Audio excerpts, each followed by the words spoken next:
Welcome to Homeschool Life. I'm Jonathan. And I'm Adriana. And this is Help, How Do I Teach My Children? Yes, and we will start with presenting you with the following. The primary lesson to take away from this whole podcast is this: that as a parent, you need to connect with your children. If you fully understand what we mean by this, then you don't have to listen to the rest of this podcast because you get it. On the other hand, if you're not sure of what we mean by this, then please continue listening because it will help you drastically with this journey of homeschooling. Yes. So let's start with what is happening right now. And that with a lot of parents, they are experiencing something. They have what you call a pebble in their shoe called academics that keeps bugging them, the parents, and basically is sabotaging the little to no confidence that parents have left and fills them with doubt. Exactly. And that's a holdover from learning in public school or whatever school system, traditional schooling. Or conventional as well. They call it Conventional school system as well. So, and because of this whole academics, it's become problematic. People are starting to again panic again. I have this curriculum, or I don't have this curriculum. How am I supposed to teach my children? It's like it's like going into a new job, and you feel the weight of all that responsibility on your shoulders. Yes. So let's go ahead and back up a little bit and discuss a little bit what is really academics. Academics are also the so-called core subjects, what we call the sciences, the social studies, the mathematics, and the language arts, which for us in the U.S. is the study of the English language. If you're in another country, of course, is your country's native language. So academics is really just information that you would want to pass down to your children. But as a parent, you actually can decide what is useful and what isn't based on your own experiences, because you have the wisdom to understand what information is useful to have as an adult, right? Right. So you just have to ponder a little bit. What are some of the information that is still useful to us right now as adults? Right. We have to instill those. Are you talking about values? No, we're talking about the academics, the core subjects. I mean, how much math do we really need? How much information of the sciences is really useful to us now as adults, right? Right. So that's going to reveal to you a lot on what things that your children are really going to need to be stable, functional adults. And how much of that information is really not of any use, really, unless the child wants to learn it. So the truth is that academics only satisfies the intellect. It doesn't satisfy the life skills or the values. Right. So as you brought up a little moment ago, as a homeschooler, you can now teach life skills. What are some life skills, some examples of those that you can think of? Well, of course, cooking, working on the car. Some sewing. Even using a knife, whittling and woodworking and that sort of thing. Tending to a garden, maybe taking care of a pet. Yes, absolutely. Taking care or helping, for example, a boy helping his dad fixing the car somehow. Sure. Those are all life skills that you can now pass down as you homeschool. Also, you can teach values. That means morals, and they can be religious based, or maybe some cultural based things or traditions that you want to pass down. That's right. And the nice thing about that is you are deciding what values and what cultures and what virtues that you are passing down. No one else is deciding that for you. Yeah, especially now with all this political propaganda that they're trying to instill in the children, and they really don't have a need for that. Well, yeah, of course. I mean, even if we're leftists, if the leftists, they used to complain about people saying the Pledge of Allegiance in school and about prayer in school, and that's fine. But the thing is homeschool satisfies both the right and the left. You can do whatever you want. Exactly. Because you're now the boss of your family, and you get to instill these things you want your children to have and to pass on to their own children. And if you want to instill, Marxism in your child, you're the parent. I mean, I understand that. I don't agree with it, but hey, this is where homeschooling is far superior. It's the freedom to do whatever you want and pass down to the future generations. And the nice thing is you're not paying your tax dollars for that indoctrination. Correct. So as a homeschooling parent, you can also address other aspects, okay? Apart from the intellect that we just talked about. You can address the physical needs, okay? And examples of that is, what if your child needs glasses? I mean, sometimes the school systems don't notify the parent until months down the road that the child could need glasses or something rather. Oh yeah, they have. See, this is the thing, and this will help parents with this anxiety that they're having. Mm-hmm. And I know that you're going to get to it, but this kind of touches it.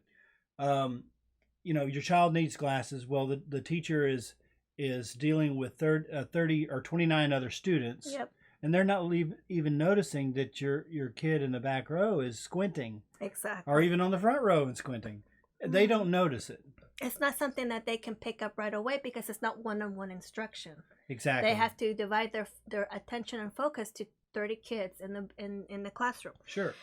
So, and of course with the physical needs, they can address any other disability that could be related to sports, or even if they have bad posture, right? You would want to fix those right away before they become an even bigger problem. Especially with some of these physical needs have to do with growth, because your children are gonna grow, and so you're gonna be more on top of that, right, on what they need to, if anything needs to be addressed.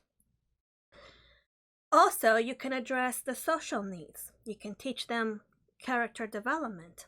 An example would be how to become a good friend to someone, or how to choose good friends. Also learning how to socialize by watching you as a parent interact with others. Right. And also some of the things you can teach are negotiation skills and also conflict resolution. And that's very important, because if a child is in school, they don't have any one-on-one as far as conflict resolution.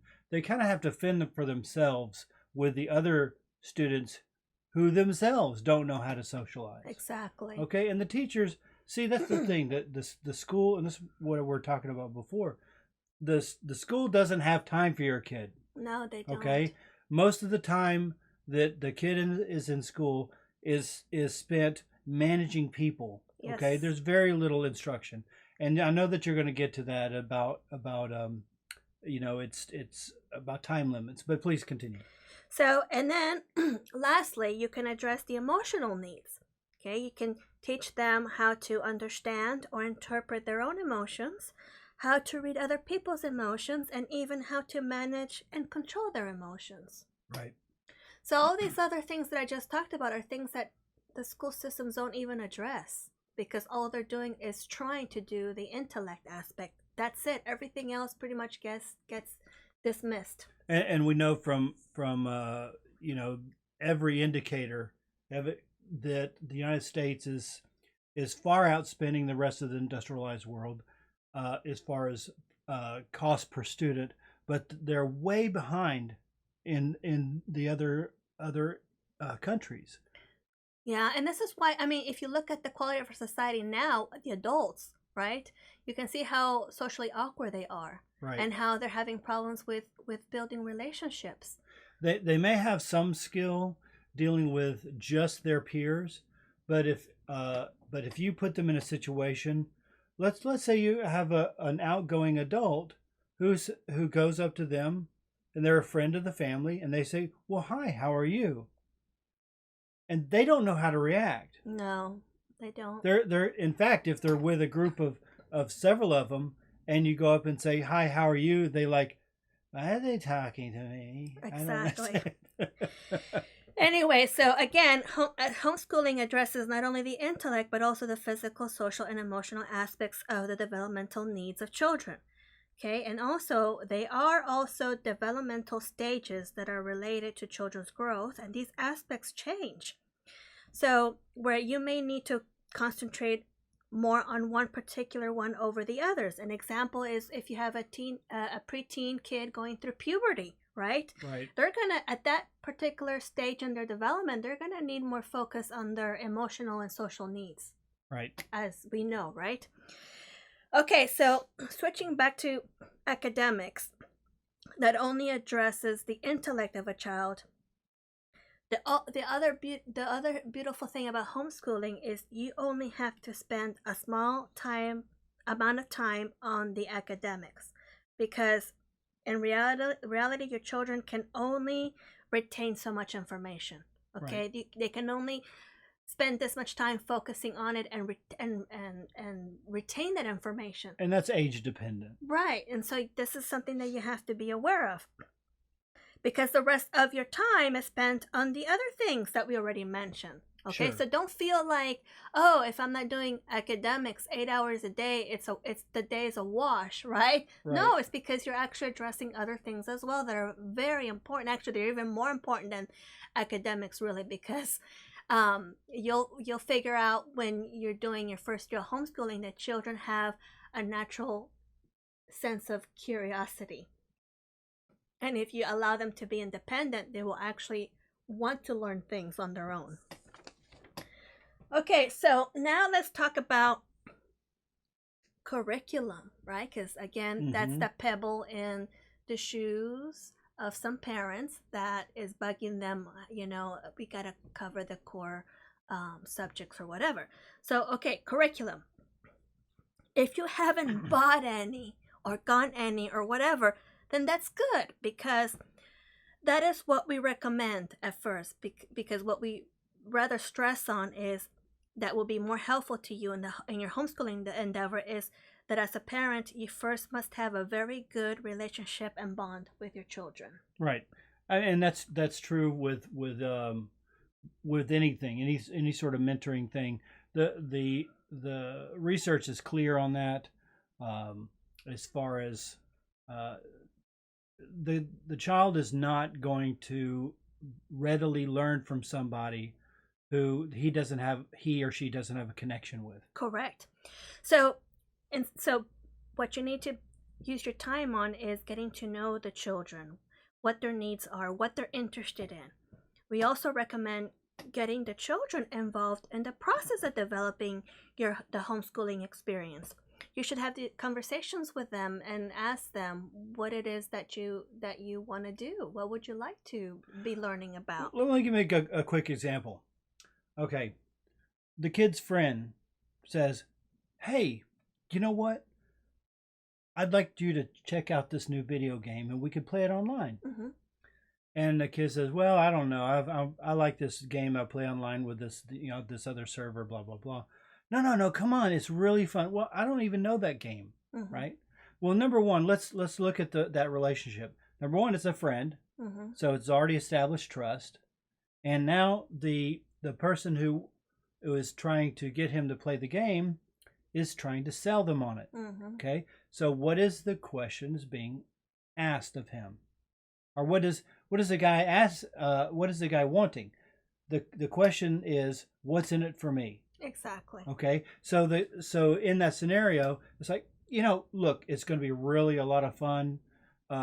You can be this character, and I can be this character, and stuff like this. And really, did you know that if you get so many gold, they'll level you up, and anything specifics about it. Right. So he's selling them on the idea that it's going to be a great experience. Exactly. So children are going to want to know that this homeschooling experience that you're trying to start, what is what's in it for me? Right. You have to answer that question, and so that by knowing what they like, okay, what interests them, what they want to do, then you can say, hey, we get to do these things. Yeah, and you of course, like already. If you're insincere about it, they're going to see right through it. Yep. Okay. What are you trying to get me to do? So you have to wholeheartedly embrace this experience. So how do you get to be that genuine level?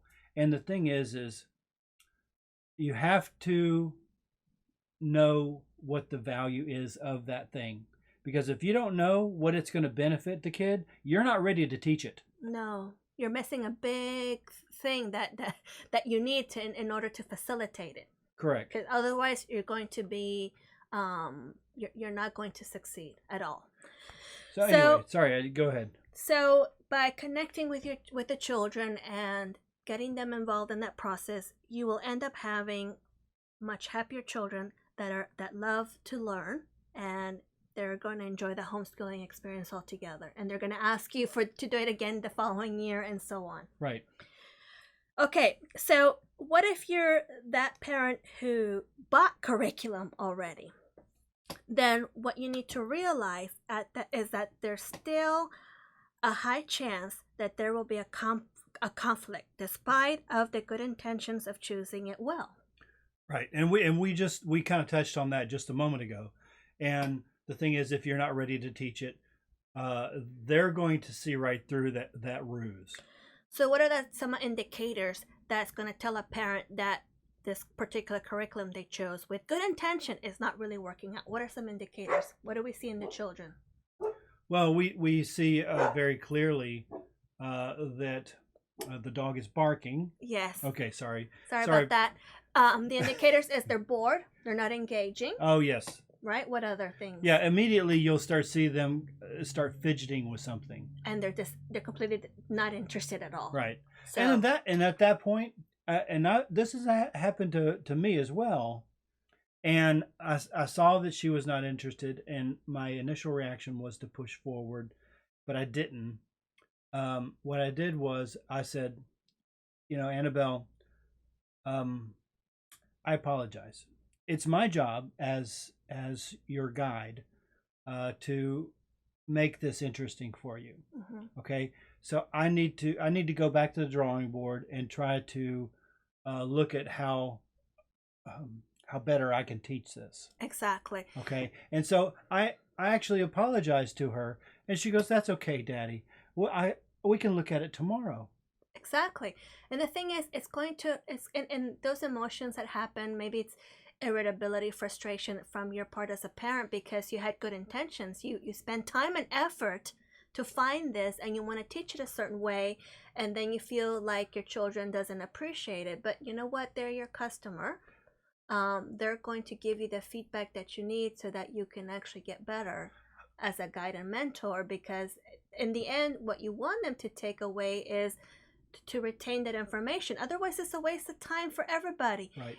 If that information is not going to be retained, then there's no point, right? Always maintain a sense of genuineness with your children in anything, okay? Because here's the thing. If I'm not ready for something, if I'm not ready to teach it, she's going to know, okay? Mm-hmm. Or he is going to know. Well, you're talking about our child. Yes, she. Of course. But they're going to know. And if you're saying if you say, "Look, I'm sorry, I'll have to try it later," then what that does is it creates an honesty and an openness in your relationship with them, and they are more apt to follow that and reciprocate that same genuineness to you. Mm-hmm. Okay, because you're not just teaching one lesson. You're teaching a multitude of lessons on how your voice is, on how you carry yourself, on who you are. You're basically teaching them life. What Exactly. life is all about. And right now, because most of the women out there are going to be the ones doing the majority of homeschooling. Correct. Okay, you are developing a human mind. Correct. That is the highest occupation, the most necessary, and the highest honor. And the highest honor you can do. Correct. Okay? Because you're developing the next generation. Whatever that adult is going to be in the end, that's a reflection of what you did. That's right. As a parent. So you should feel honored that you have this opportunity to develop that, and then to where you will be proud later on when other people tell you what an amazing human being your child became. That's right. And guess what? Your children will tell their children, let me tell you about your grandmother. Correct. What a wonderful person she is. She started her homeschooling and changed our family tree. That's basically, right. for the better. So it's really an honor to have this opportunity. So, yeah, sorry. So, being said, if you have already purchased curriculum, okay, what you can do is treat it like a guide for yourself as the one teaching it, and be creative on the delivery. So, because really all curriculum has is the information of the core subjects broken down to grade levels. So, but you have the freedom to critique it at your own discretion and decide what you can omit and substitute with something else. You can actually, go ahead and use your word, deconstruct it. Right. Every purchase curriculum must be deconstructed. Okay, because you don't know what order the child is going to want it in. Right. Okay, it's like a waiter comes and brings a plate of food. Okay, the waiter's not going to stand over you and say you need to eat the steak first. Exactly. Good example. So exactly, it's like, no, get away from me. I want to eat the mashed potatoes first. You know, right. I want to taste everything, and then I'm going to decide what I want to eat. Correct. Don't tell me how to do it and what way and so on. Because guess what? If you tell them all these things, you must learn math today and Spanish this day and if you do that, there's like, oh God, at least can I learn some agency? Mm-hmm. So anyway, another thing is don't do this curriculum 8 hours a day, obviously. Oh God, yes. Because we already discussed that just children cannot really absorb that. It's only 8 hours in the schools because it's time management, okay? Right. There's much more going on, and there's a lot of time wasted in the schools. Yeah, the actual learning, if you can call it that, in public schools is brief, okay? Because the majority of it, they want to push it off onto homework. Mm-hmm. So if you were to, if you break that curriculum down that you have for the year, right? It's to a point where, as an example, if you have a 6-year-old, you actually only spend an hour a day. That's really all you need for this academic core subject stuff. And maybe for this first grader, every day of the week is a different core subject with only spending 1 hour on it. In other words, you can have Monday be the math day, spend an hour on it, and you're done. And then Tuesday, do science, spend an hour on it, done. Wednesday, maybe it's geography, spend an hour on it, and you're done. You don't need to spend a whole day on academics because it's not going to work out if you do more. And always give the child an option. Well, Monday's math, right? Okay, great. Well, the kid says you finish that lesson for math, and then Tuesday comes along, and you say, what do you want to teach? I mean, what do you want to learn? Right. And they say, I want to go back to that math. Say, go ahead, do the next Monday's lesson. Exactly. So this is why you need to involve your kids in this whole homeschooling process, because you need to discuss, hey, should Monday be math, okay, or not? I mean, how do you want to let them be a part of that decision process? That's the agency part. And you actually also built into that some flexibility, because there's going to be days where the kid doesn't feel up for it, and That's this guy, right. I don't want to do academics today. You say, okay, what would you like to do? Try something else. Or if the kid doesn't want to do science that day, do you want to do another subject? I mean, you have to keep the options open. Correct. Okay, you have to allow them the opportunity to make those decisions. So, and then of course some parents will say, well, if you only do an hour for this first grader, for example, what do you do the rest of the day? Well, the children can really be kept busy playing outside, because believe me, kids do need to spend time outside. They have to, play in the dirt and all those things. They have to, be outside with nature. And instead of, you already want to exercise and go to the gym, right? Why spend the money for a gym membership when you can go run and play in the park with your child? Correct. And so other things to keep them busy is doing hands-on activities. Maybe buy some science kits where they can independently, do stuff on their own. It could be educational or it could be fun. It doesn't matter. But the thing is, you got to observe. and see what the child Right. is how he's reacting. And sometimes you'd be surprised that the child will want to teach you lessons. Correct. And I was going to say, if they like to read, then bring books from the library or buy books, find out what they're interested in, and then kind of suggest some different things that it might or might not interest them. But you're basically exposing them. If they like to read, they're going to want to read books. And they can also self-teach by reading books, because there are some amazing books written out there for independent learning. You can also they can also help you around the house with baking, or any other chores. Right. They can also do artwork. Okay? And the thing is try to avoid the word chores. It's just from my own experience. It's life skills. It is. That's how you sell it. It's life skills. Look, I know that, kind of picking up toys or helping mommy with the laundry, or folding towels or something like that. It may seem boring, but you know what? It's practice for when you have your own home. Yes. Right? And you have your own children, and you see, it's what's in it for me. Right. And I want to stress, you reminded me of something really important. Okay? The thing is, whatever age your kid is, if they volunteer help, if they ask if you need help, make sure you say yes.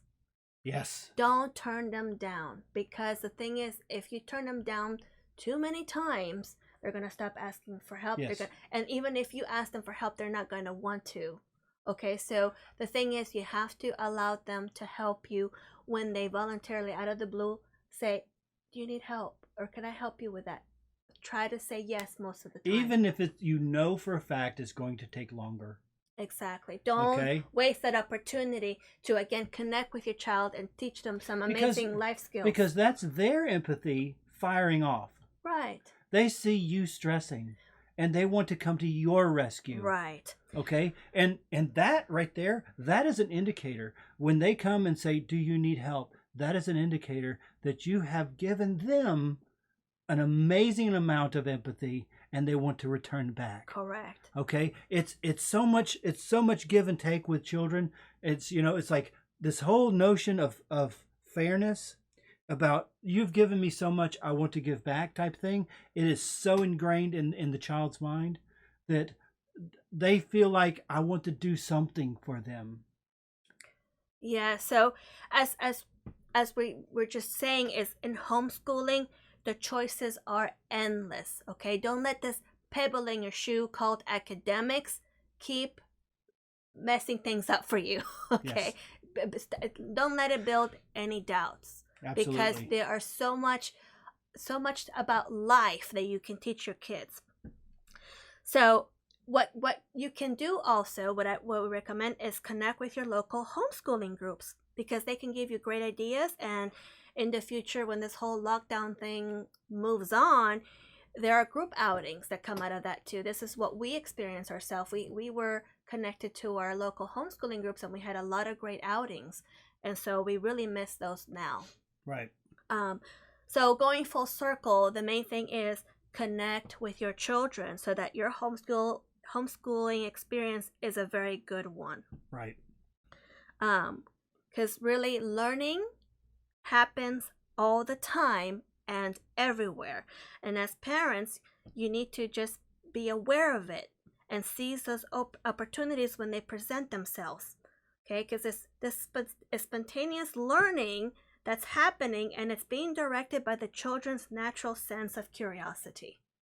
Right. Okay. And I've literally had lessons at bedtime. Correct. There's no rules. I mean, that's the thing. It's so open and flexible. You have absolute freedom. Right. And it's spontaneous learning happening all the time, and it's not structured, and it's a beautiful thing, because these are the memories that your kids are gonna have forever. And they're going to tell these experiences to their children. And it's a wonderful thing. So we're excited for everybody. Absolutely. If you like our content, please donate to us. Thank you for all of you who have already donated. We really appreciate it. We could not continue this great work without your help. If you want to schedule a session with us, please visit us at homeschoollife.net. You can also find us on Facebook. And on our YouTube channel as well. Yes, and those donations, you can go to PayPal or our Patreon. Yes, and if you're on your website, don't forget to sign up for a newsletter. Sign up for a newsletter. Read our articles. Yes. Tell us what you think. And feel free to contact us private message as well if you have certain concerns and you want to reach out to us, because we're here to help you. Thank you and have a good evening. Bye. Bye.